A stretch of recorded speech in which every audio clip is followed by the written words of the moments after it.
Well, my name is Maddie, and today I wanted to talk to you all about my dog.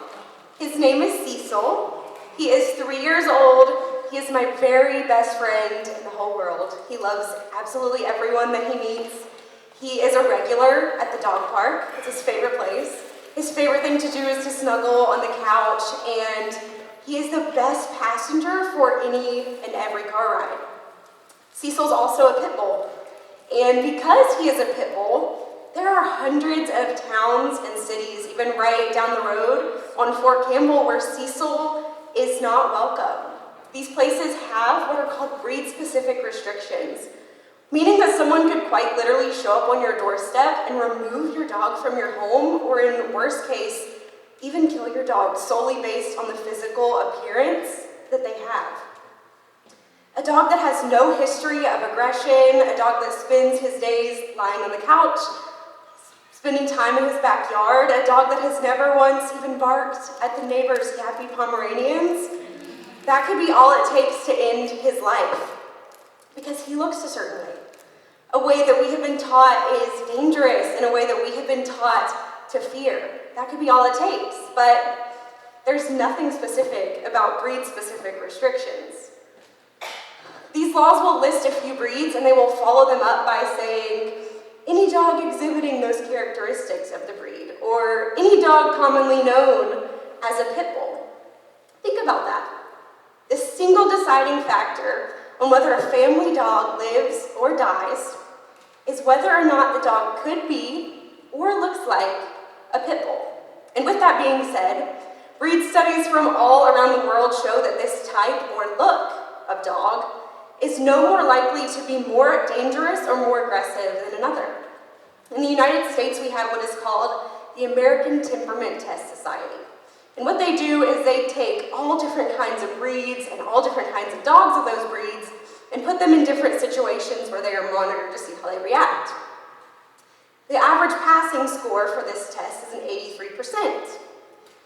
All pit bull type breeds, or dogs commonly mistaken as pit bulls, scored well above this average score. Some commonly loved breeds didn't do as well. But there's actually not a whole lot of variation in the aggressiveness between breeds. In fact, all breeds scored relatively well, and the biggest difference in scores is actually between small breeds and larger breeds, with small breeds being more aggressive. And it's important for us to remember that dogs are not their breed. Dogs are individuals. You know, the blockiness of my dog's head or the width of his chest does not determine his personality the same way that the color of my hair doesn't determine my intelligence. I've heard all the Vaughn jokes, right? And I've also heard it all when it comes to the prejudice against these dogs. But the statistics say that pit bulls bite more. They actually don't. In fact, the statistics have shown that dog bites do have several factors in common, with breed not being one of them. So what are these common factors? Dogs that have been kept isolated from human interaction, so your yard dogs and your guard dogs.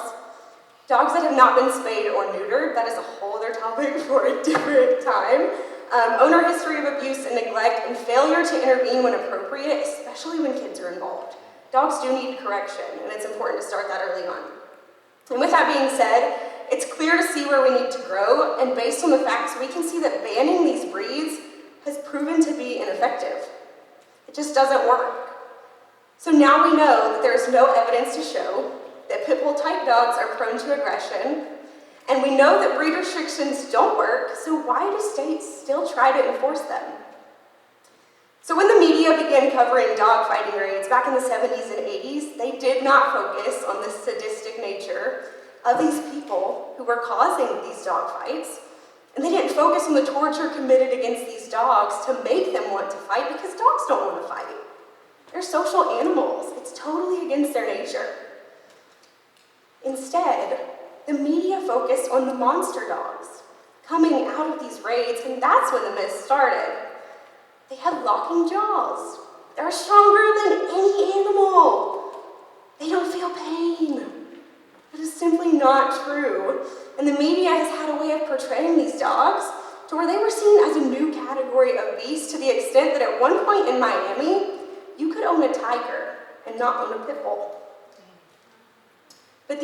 were victims, and this fraction of victims, these dogs, got all the media attention, which has now caused all of the blocky-headed, big-chested, pit bull-looking dogs to be feared and disregarded and unwanted. But even with all of this stacked against them, all the fears and misconceptions, these dogs will break all of that down. They're gentle giants that show you love and patience and kindness. And there have been so many times while I'll be walking with Cecil and a stranger will run up and they'll say, "Oh, can I pet your dog?" I'm like, "Of course." And so he gets so excited and shakes his butt and he just wants to lick their hands. And they'll say, "He's so sweet. Well, what kind of dog is he?" And I'll say, "Oh, he's a pit bull."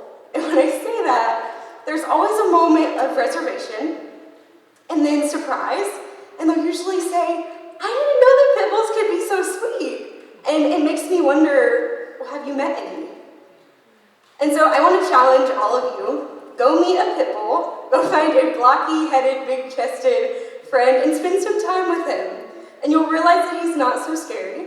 He'll probably lick your face, and if he's anything like my Cecil, he will really want to have his belly rubbed. And if he's anything like that, he'll understand, he won't understand why people are afraid of him. And my hope is that after this, neither will you. Thank you, guys.